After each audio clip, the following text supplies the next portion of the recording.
आजवर आपल्या अभिनयाने प्रेक्षकांना मंत्रमुग्ध करणारी अभिनेत्री वंदना गुप्ते आता एका नवीन रोल मध्ये येत आहेत. हो, वंदना ताई आता निर्मिती क्षेत्रात उतरल्या आहेत आणि लवकरच त्यांचा पहिला सिनेमा आपल्या भेटीला येतोय. सिनेमाचं नाव आहे फॅमिली कट्टा.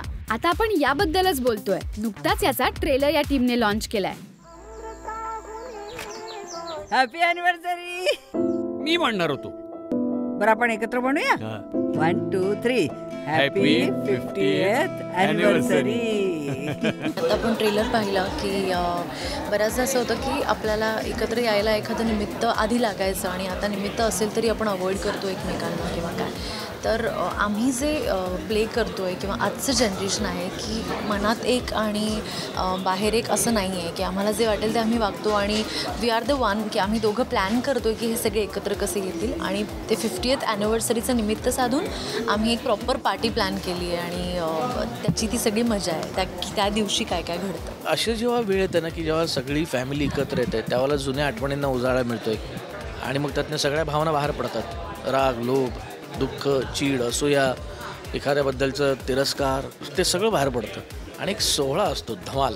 तो हा सोहळा म्हणजे फॅमिली कट्टा. 5 जणांचं कुटुंब पोसू का तुला दिल्लीवारीवर पाठवू? हा तुझा हेटाणीचा स्वर आधी थांबव दादा. काय काय चाललंय काय? काय जुनं उकरून काढताय तुम्ही? काही रे सगळं. चावायचं नाही, चिडायचं नाही, फक्त गिळायचं. सगळं लाईफ गिळगिळीत होऊन जातं.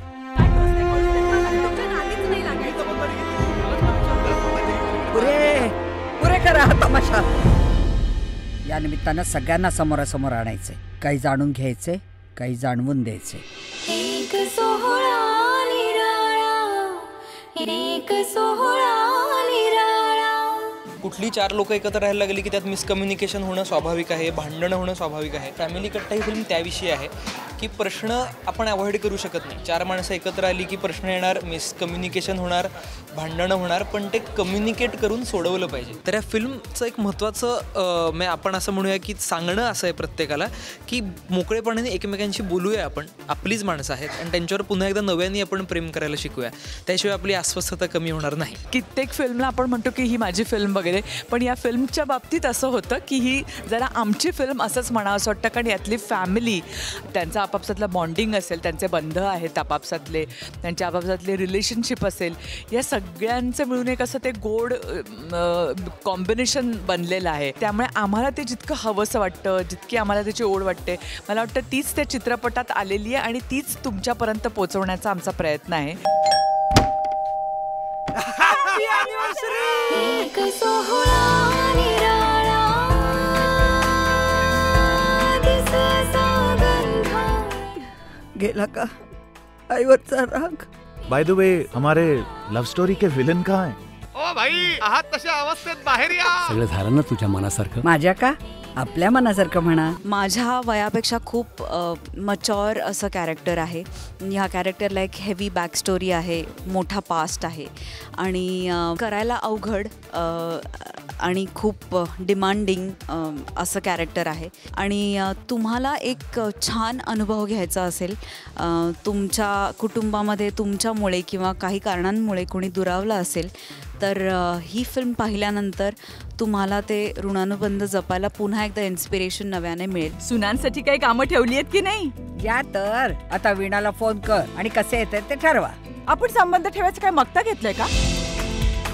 मायबोलीच्या सगळ्या रसिकांना आम्ही सांगतोय की फॅमिली कट्टा 7 ऑक्टोबरला आमचा सिनेमा रिलीज होतोय, ज्याची मी पहिल्यांदा निर्मिती केलेली आहे आणि अभिनेत्री म्हणूनही आहे. यात दिलीप प्रभावळकर माझ्याबरोबर माझ्या जोडीदाराची भूमिका करतोय.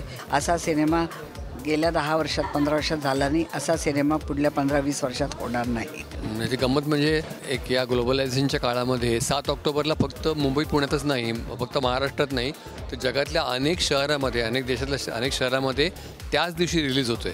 तर हे आणखीन एक वेगळेपण या सिनेमाचं आहे आणि हा नक्की सगळ्यांना आवडेल. आम्हाला प्रतिक्रिया सगळ्यांची मिळणार आहेत आणि तुम्ही जरूर बघा. आपल्या लग्नात तुम्ही घातली होती ती टोपी. तर असे हे बरेच रंग आणि फुल फॅमिली एंटरटेनर असणारा फॅमिली कट्टा आता म्हणजे 7 ऑक्टोबरला आपल्या भेटीला येतोय. फुल फॅमिली सकट जायला अजिबात विसरू नका.